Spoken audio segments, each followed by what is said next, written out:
Gospel according to St. John. Glory to you, O Lord. After he appeared to his followers in Jerusalem, Jesus showed himself again to the disciples by the Sea of Tiberias, and he showed himself in this way. Gathered there together were Simon Peter, Thomas called the twin, Nathanael of Cana in Galilee, the sons of Zebedee, and two other of his disciples. Simon Peter said to them, "I am going fishing."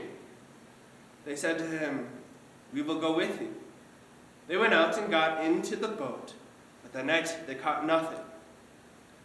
Just after daybreak, Jesus stood on the beach, but the disciples did not know that it was Jesus. Jesus said to them, "Children, you have no fish, have you?"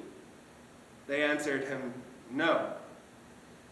He said to them, "Cast the net to the right side of the boat and you will find some." So they cast it, and now they were not able to haul it in because there were so many fish. That disciple whom Jesus loved said to Peter, "It is the Lord." When Simon Peter heard that it was the Lord, he put on some clothes, for he was naked, and jumped into the sea. But the other disciples came in the boat, dragging the nets full of fish, for they were not far from the land, only about 100 yards off. When they had gone ashore, they saw a charcoal fire there, with fish on it and bread. Jesus said to them, "Bring some of the fish that you have just caught." So Simon Peter went aboard and hauled the net ashore, full of large fish, 153 of them. And though there were so many, the net was not torn. Jesus said to them, "Come and have breakfast." Now none of the disciples dared to ask him, "Who are you?" because they knew it was the Lord. Jesus came and took the bread and gave it to them, and did the same with the fish. This was now the third time that Jesus appeared to the disciples after he raised them from the dead. When they had finished breakfast, Jesus said to Simon Peter, "Simon, son of John, do you love me more than these?" He said to them, "Yes, Lord, you know that I love you." Jesus said to him, "Feed my lambs." A second time he said to him, "Simon, son of John, do you love me?" He said to him, "Yes, Lord, you know that I love you." Jesus said to him, "Tend my sheep."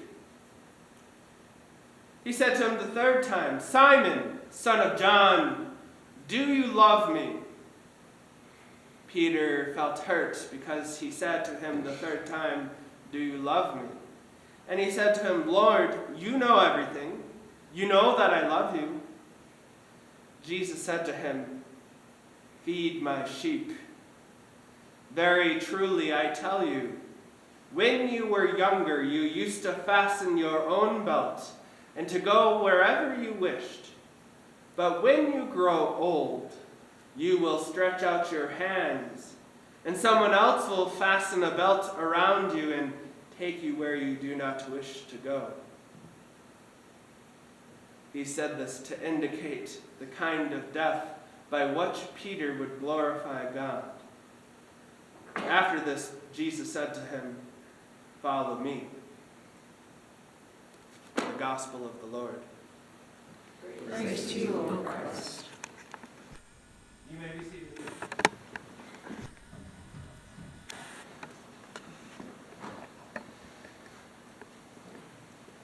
So we got some of those responses memorized.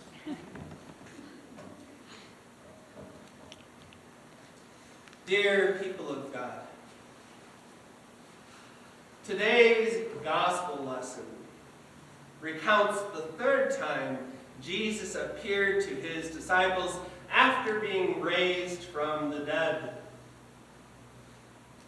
At this point, the disciples know that he lives. He certainly died on the cross, but he had been making himself known to them again and again. I find it interesting that the disciples decide to go fishing. Considering the circumstances, what an ordinary thing to do. Go fishing. A few weeks ago, a man rose from the dead. That never happens. Certainly, the resurrection that changed the course of history, God has made his big move to bring a world back to him that was lost. And so Simon Peter, on this third week after, says, well, let's go fishing. And so the disciples do, and that night they caught nothing. Then a man called out to them from the shore and told them to pitch their nets one time more to the right side of the boat. And they counted 153 large fish who were caught in the net. And at that point is when they began to recognize that it was not just any man standing on the shore, it was the Lord. And when they pulled up to the shore, the smell of charcoal fire was in the air. And Jesus said to them, "Come and have breakfast." For the meal they used some of the fish they caught, and there was bread. What I like at this point is when the scriptures say, now none of the disciples dared to ask him, "Who are you?" because they knew it was the Lord. One thing I learned from my supervisor when I was doing my internship in Nebraska was how to understand this book, the Gospel of John. Previously, I had thought it was a book of the Bible that really showcased how Jesus is God. Now, certainly, Jesus is God. He was not created. He was begotten in eternity. But what I learned from my supervisor was that the Gospel of John actually profoundly showcases that Jesus is also a human being. As our Lutheran confessional heritage puts it, next to the article of the Holy Trinity, this is the greatest mystery in heaven and on earth. As Paul says, without any doubt, the mystery of our religion is great, that God is revealed in flesh. That God was revealed in flesh. The Gospel of John shows that Jesus, who is no doubt God, is also no doubt a human being. And he shows it in this manner when he says to his disciples, "Come now, have breakfast with me." What an ordinary thing for Jesus to do.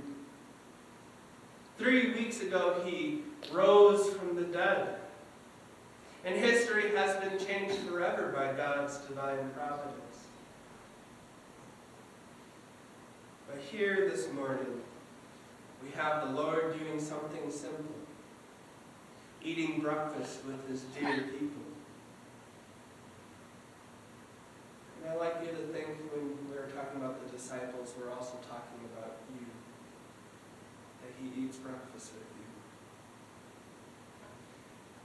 Here's why God became a human being and why in his human body he died and rose from the dead.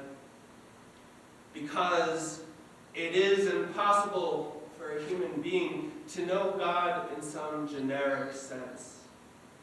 God in his majesty and glory is indecipherable, unknowable, beyond our understanding. We cannot figure him out. If we tried to peer into the face of God and God's self, we are told we will die. So God does not allow us to see God in his naked majesty. We must know him in some other way if we are to see him and live. For us, he must wear some kind of clothing.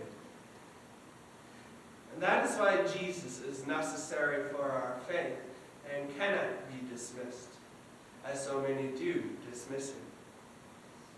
God clothed himself in the human body of Jesus Christ. And in wearing this particular set of clothes, God speaks to us in a way that we can understand as our sibling, our brother. And if you wish to know who God is, what he is like, and what he thinks of you, and what he does for you, look for him nowhere else than in this man named Jesus Christ. It is Christ alone who shed his blood for you. It is in him that God gives you his grace, which is nothing other than God's favor. In him you are made holy, and you are a new creation. In him you may let go of whatever burdens you, whatever weighs you down. He will hold your struggles for you. And in all actuality, he will hold you in his arms. The truth is, you are not loved because you are lovely. You are lovely because you are loved. He came down from heaven for you and for your salvation. And his joy is your joy. Go fishing. Have breakfast. The one who is both God and a human being, the risen Lord Jesus Christ, is with you in all things and has particular concern for you.